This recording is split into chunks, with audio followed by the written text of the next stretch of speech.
And now, your feature presentation. Welcome back to another Untitled movie review. I am one of your hosts, Matt Rohrbeck. Alongside, he's allergic to tomatoes, but he is tomato meter approved, Eric Marchin. Oh, those Russians. Man, did you see a missed opportunity? Let's just start right away.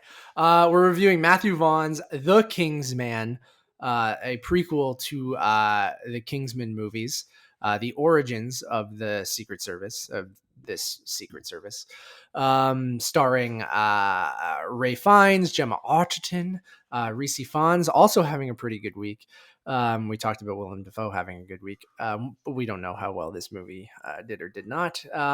Matthew Goode, Tom Hollander, Harris Dickinson, Daniel Brühl, Djimon Hounsou, Charles Dance, and more.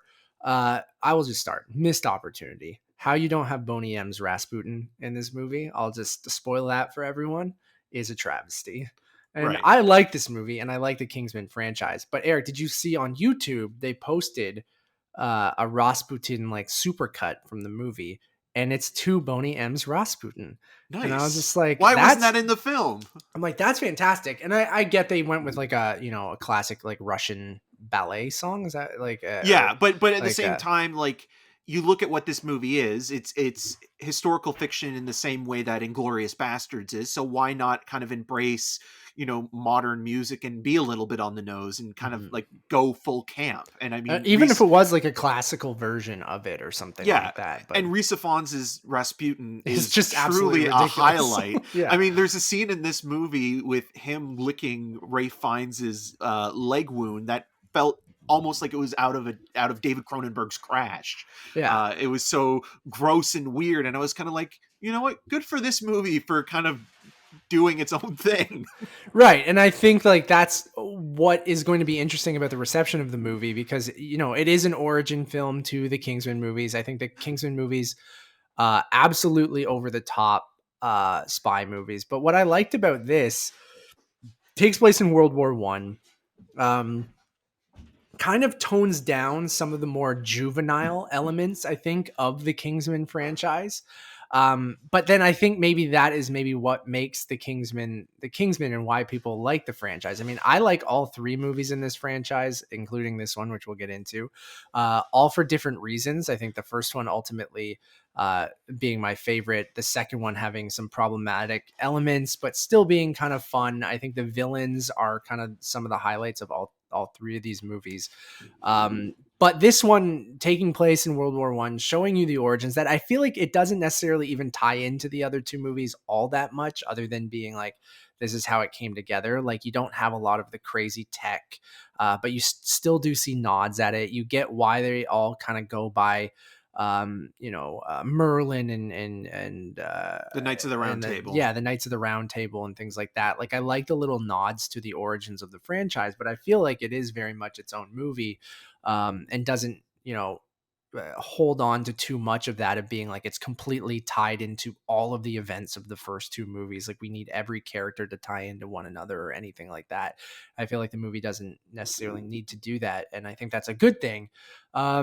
But I still thoroughly had like a really, really good time. I am a huge fan of this franchise, and like I like kind of going back to a different time period. We were just talking right before we started that Matthew Vaughn is actually quite good at that, of X-Men First Class, I think, being probably my second favorite X-Men movie after Logan. But I think he is very good at a period piece like that. But I feel like it still has all the elements that made the Kingsman movies like zany and ridiculous. They're just like a little more toned down and maybe taken a little bit more serious. But another thing what I love about this franchise too is that, like, being an original property, even though it's taking a lot from the spy genre and James Bond and things like that, that I feel like because it's an original thing, R-rated, like, you can be genuinely surprising in moments. And like, I feel like all three movies have at least one of those moments that are, to me, like unexpected. And I'm like, oh shit, it went in a direction that I wasn't. And this has a couple of them in this movie, and for better or for worse in certain things. But I don't know. I had a sorry, we didn't even go into the synopsis or anything. Well, I but think you kinda kind of gave summed it yeah. up already. It's an action adventure that takes place during World War One, and at the core of it, you have a father and son storyline. Ray Fiennes plays an entitled sort of nobleman um, of the Oxford estate, and his son Conrad, who's played by Harris Dickinson, wants to enlist and join The the fight. British troops and do his part, and is kind of looked upon by the rest of the world around him in society as a coward, even though you don't really see much interaction with like the outside world. It's really just kind of like insular to Well, his dad's almost overprotective too, right? Because the right. opening of the movie, his mother dies, right? And And then I she think makes Ray Fiennes promise her to take care of him from the horrors and atrocities of the world, because you also see that like they're philanthropists and humanitarians and sort of helping with the Red Cross and things like that, and sort of how that overprotective nature, even though finds his character is kind of one of the first people to kind of be a part of this whole sort of system of spies, as we kind of learn.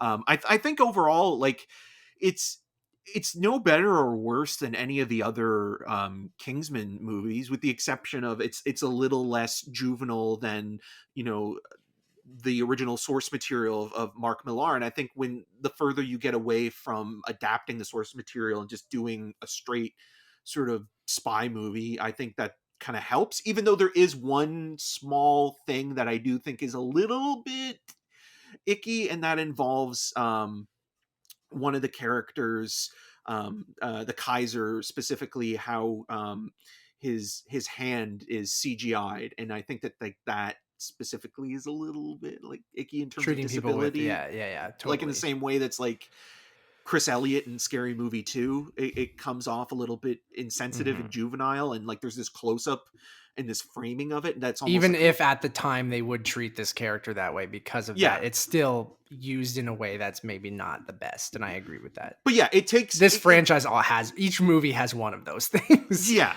To um varying degrees of you probably didn't need that at all. Exactly, but CGI goats are fun. Yeah. The But movie's fun, man. basically, if you love like the Bond movies or anything that's kind of adjacent to those films, we'll be talking about another movie that we despised. That I watched on the same day, and they're both of the spy genre, and the way one handles action sequences and just playing up the tropes of the genre in a fun way versus one taking it so seriously is astonishing. Yeah, I don't think that the Kingsman or the Kingsman movies are as stylish as like Danger Diabolique, but they do kind of feel like they are taking sort of a cue from those movies as well. And just again, the kind of playfulness within the spy genre, like even something like Austin Powers, like you can tell, like there's like it's like Kingsman is in the middle of Oh, James yes. Bond and It's like a Austin serious Powers. Austin Powers movie. Yeah. That's exactly what the Kingsman movies are. Like, I feel like it's doing similar thing. That's a great comparison, Eric, because I feel like it is Well, they doing all are in the same genre, right? Like yeah. it's like, okay, you have the Bond movies at the top, and then you have the Kingsman movies, which are kind of irreverent, but And they're still. satirical, but not it's still taking itself seriously, but And then you poking have the fun at third things. tier, which is Austin Austin Powers, Powers, which which is is full on. completely Yeah. comedic, but still paying homage to the spy movies, Yeah. specifically Ian Fleming I stuff. think all three very great. Like I love all of that. And They're then you pretty have that groovy. other movie we're talking about, which is just derivative and just, uninspired, where Yeah. I think Rhys Ifans as Rasputin is the highlight of the movie. I think the villains in all of these movies, with Sam Jackson in the first one, and oh my god, why am I blanking on Julianne her name? Moore. Julianne Moore in the second one. Just hamming it up completely, all three of those people, and like in that kind of, eccentric James Bond-esque villain or Dr. Evil villain who's based off of James Bond. It all goes back to Yeah, Bond, Blofeld, right? With the Blofeld, Donald yeah. Pleasance version of it. Yeah, and like it all goes back to that. And I feel like this movie just embraces that. And I think that's where you do get kind of the zany elements of those first two movies in this, even though it is kind of toned down. But the Rasputin character is so over the top that it's just like, and I was cracking up every time he was on screen and every time he delivered a line of dialogue. Like it was so ridiculous He that I might as just well bought have into been it. that Rasputin from Anastasia. Yes, absolutely. And that's what it is. It's cartoony. All three of these movies are cartoony in an adult cartoon kind of way. And I think Vaughn is so good at shooting action that I find every action sequence to be engaging and stylistic and kind of fun to watch. And like you said, it involves elements that are stupid and ridiculous, like goats and like other things that bring it almost down to that juvenile level. But I feel like the movies all three of them do a pretty okay job at like balancing on that juvenile line. And I think the second one is the one that kind of goes maybe too far, but yeah, the cast is great. I think Ray Fiennes is like, being like an action lead is awesome, and continuing kind of that trend of like older guys being like a lead in an action movie. Like I think Ray Fiennes kicks so much ass. And I mean, talking about Bond, like there's a guy who was just in the last couple Bond movies, and now As M, yeah. he's basically Bond in this for the most part. And like the relationship between him and his son, I think, is good. That overprotective nature, the commentary on war. I think it gets tricky when you involve real life events, and this is something that we've talked about, that I mean, Tarantino's done it. It's shown in different movies in different ways, but when you take this stylized, cartoony, kind of heightened revisionist history kind of thing, it's just like um it can be icky at times, but you almost kind of like, they commit so hard to going, this isn't what actually happened, that you're almost okay with them playing with it. And especially like in a post-credit sequence where I'm like, okay. Yeah. I'm like, okay, that's where we're going. It's like, these are supposed to be fun, cartoony movies. I know you're involving real life assassinations and real life events now. And I think that's what's interesting, comparing it to the original franchise, which were, ridiculous modern day, it's not based on real life essentially, right? No, Like you're those first two you're movies. taking real and yeah, with this you're taking historical Yeah. figures like, the And making Archduke historical Ferdinand and fiction. yeah, and President Wilson and things like that, and like the way it portrays Americans specifically Yeah. is very funny, but it's also humorous because you have British actors playing Americans Yeah. for the most part. And then yeah, like when you're watching this, I mean, like obviously I think you can make some criticisms that Matthew Vaughn kind of goes back to certain style choices that he's made throughout this series Oh so yeah, he's far, going and back to it's the very well for sure. derivative where it's Yeah. like the single take, but also how he's incorporated kind of video game-esque perspectives in certain scenes, like the first person perspective. And this, I like the sword fights and things like that feel, at least they're shot very similar, but like, I Yeah. don't know. And then also like you have moments that are very kind of outlandish and comedic that we've already talked about with Rasputin specifically. I wish he was in more of the movie. Yeah, I I was agree. hoping that he was going to be the main villain, and it's kind of like, I think the movie does take a little bit of time to recover after that because it's so much fun, that sequence. His And little then jump when he's dancing is Oh yeah, great. yeah. Or I Well, mean, dance just his fighting. I'm like, delivery of like what he's interested in and like what satisfies him is very funny. Rhys Ifans is one of those guys that like um the first time I remember kind of seeing him in a movie was Notting Hill, and he mhm. plays Hugh Grant's roommate, and he was the best thing in that movie. And he's always kind of underrated and kind of weird and off-putting, but captivating to watch, and like he kind of perfectly fits as this version of Rasputin. I also think that like again, this is an embarrassment of riches when it comes to this cast and the people that have been used throughout this entire franchise.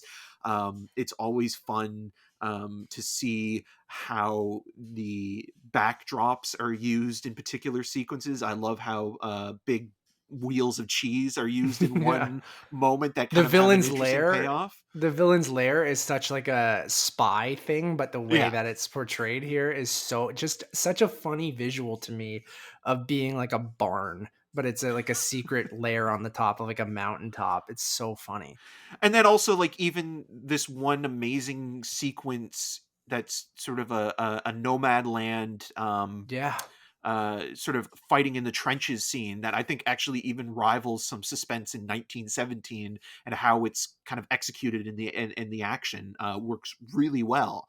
And again, like, it's something that the way that it's shot is similar to some of the other Kingsman movies, but the way and how the choreography kind of works, and going back to almost like a ballet, it's dance like in sort of how it's performed, and how, you know, sound is used in that scene, I think in particular, is really fascinating. I absolutely agree. And I think that's where kind of the creative nature of this franchise comes in, and that you're using the time period really, really well. It's because you're trying to go, okay, well, we've done two of these in, modern time. Like, what can we do that is, in that period, unique and special and creative? And I feel like they do that time and time again. And yeah, the Rasputin fight and, the firefight at the end and stuff feels a lot like the other Kingsman movies. But like, I feel like that sequence in the trenches in the war, I think, is really interesting, of them having to like have this silent fight, and how that all ends up It like almost is reminded really me cool.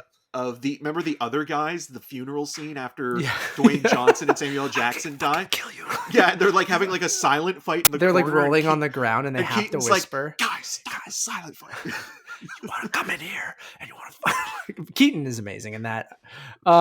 Going back to this, yeah, I was reminded of that. But yeah, an embarrassment of riches when it comes to the cast. Like, I love the ensemble at the end. I think Gemma Arterton is really Gemma great. Arterton. Gemma, I think that Cineplex ad all the time of that play she was in, and I worked there at that time, where they're like, Gemma Arterton in King, whatever she was in.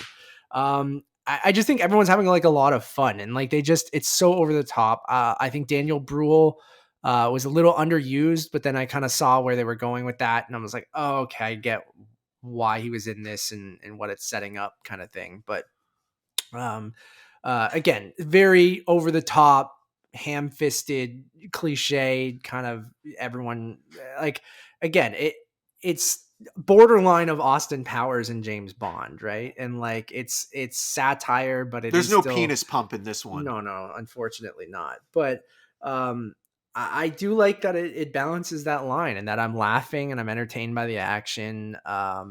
I just really like this series. That it's just, to me, and there are moments where I'm like, oh fuck, like you kind of alluded to one thing that is maybe leans more on the negative side, because we wanted more of a character than what we got. But then I think that happens a couple times, and maybe it's just now you go, oh well, that's like a staple of the Kingsman movies, is like they have to do this one thing to surprise you or whatever, that you weren't expecting, because there's no attachment to certain characters or anything like that. um but it gets me each time. Like, there was a moment I had to rewind in this movie, because I'm like, wait, what? I'm like, oh, okay, fuck, I was not expecting that at all. And then where the movie goes, I think, is kind of interesting.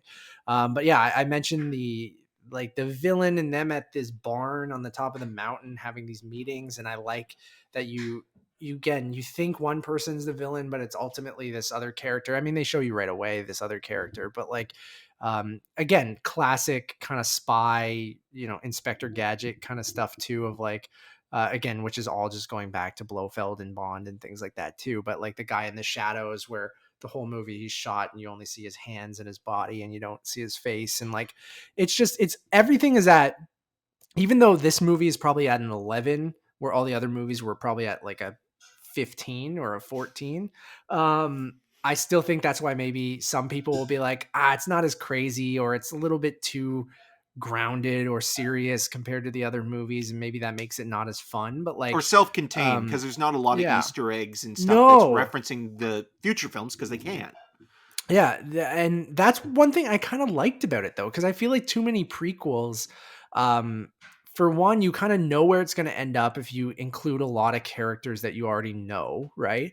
And then two, throwing in all these Easter eggs where everything has to be connected, like Han Solo's like Solo being a big example of that recently. I mean, I guess the Star Wars prequels in general. Well, even the Many Saints of Newark, right? Like Yeah, with the like Sopranos, everything where needed. like the frame, like I was thinking going into this that there was going to be a framing device with Colin Firth talking to Taron Egerton about Mhm. the history of it, and that's kind of what it And it would was his jump into. grandfather or something like Yeah. Eggsy. You were always like some reveal of that everything's connected, or like again, there's one character in this movie that I thought was going to be connected to another character from Kingsman, and I think that's what they want you to think, because I really do feel like he sounds a lot like another actor from the first two movies, and I was like, huh, are they going to make those two characters connected, but then the person that I think they're referring to is either a bad guy, and then, or his family was bad people and he became good, and maybe that's still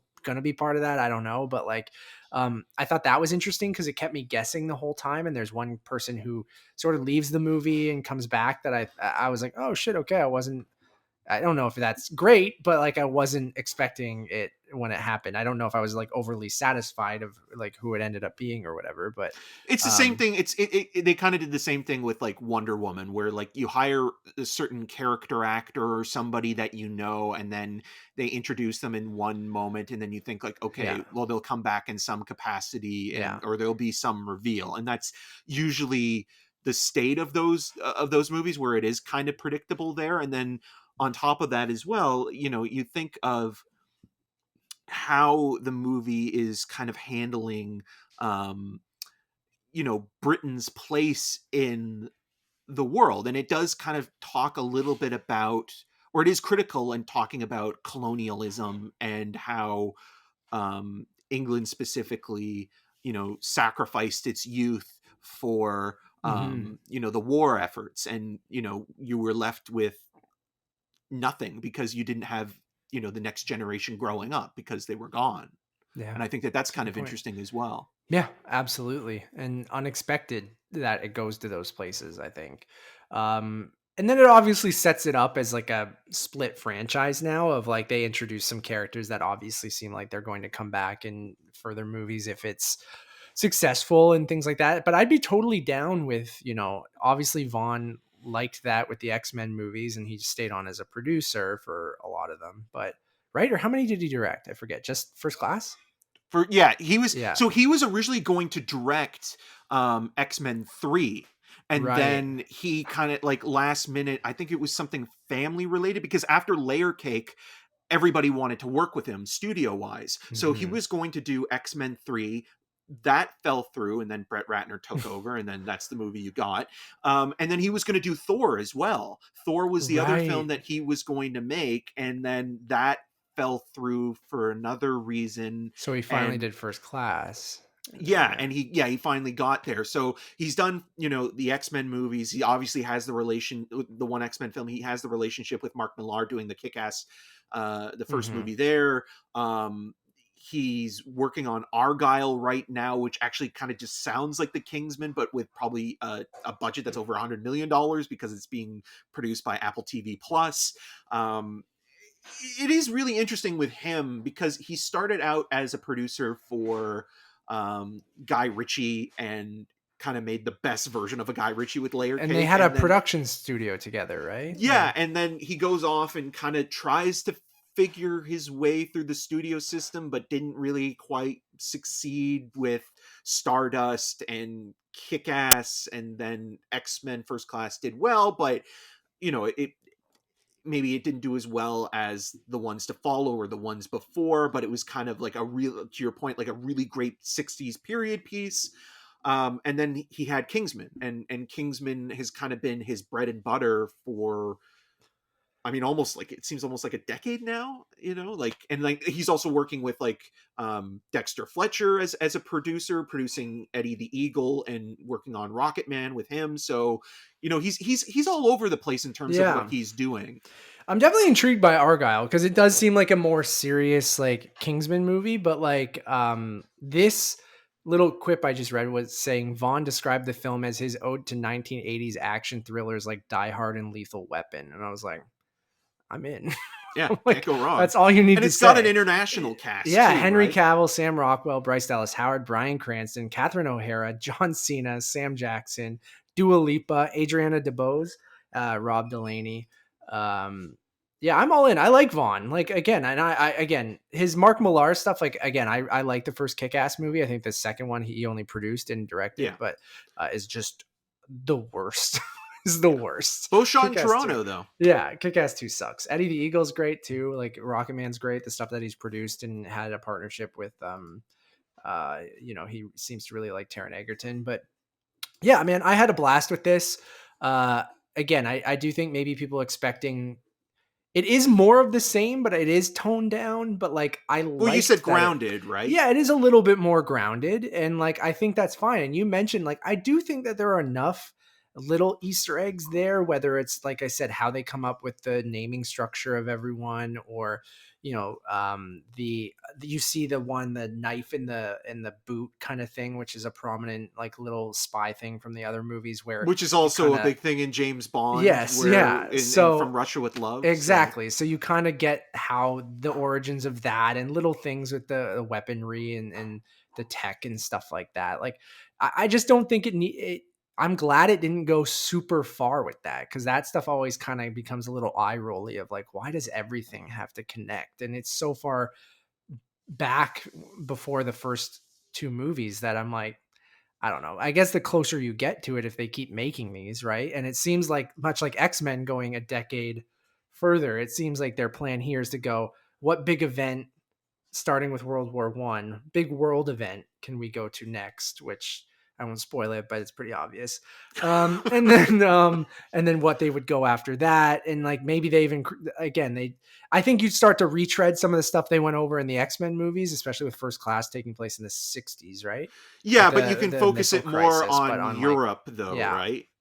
And Yeah, exactly. that's kind of where, like, you can get into like the stuff with Margaret Thatcher and the Balkan Islands and stuff like that in the 1980s, or from the more British perspective, where with X-Men, like, it is an American centric storyline. So you had the missile crisis and things like that. So I would be totally down for that. Like, I enjoyed this enough where you give me, an over the top kind of villain fictional history kind of thing. Like, I'm totally down. I had a lot of fun with this. I think Rhys Ifans steals the show. I think Ralph Fiennes is great. Harris Dickinson's great. Djimon Hounsou we didn't really mention, but I like that kind of trio of them at the end with Gemma Arterton and stuff like that. And you have other people showing up. Aaron Taylor Johnson, which reteaming with Vaughn after Kick-Ass in a little cameo role. I don't think that's a spoiler. I wasn't sure if people knew he was in the movie. I did not. I didn't. There's another guy I didn't know that was in the movie either, who, it's kind of funny because he was in the Transformers franchise playing Merlin. And doesn't play Merlin here. Missed opportunity. No, but he plays one of the Knights of the Round Table. Yeah, which I think is funny. I like the movie a lot. I'm going to give it a 4 out of 5. Not perfect. I don't think this franchise is perfect. I understand why it doesn't work for people. But I've thoroughly enjoyed. I just find these like incredibly watchable movies. Like, I could put on any of the Kingsman movies, and the first one especially, like, whenever I see it pop up, or I'll randomly like put it on and I just watch the whole thing. Like, I just find that they fly by and that I'm like thoroughly entertained by them. Do I think they're great movies? No, but like, I think they're enjoyable ones, and then that's why I really like them. So 4 out of 5 for me.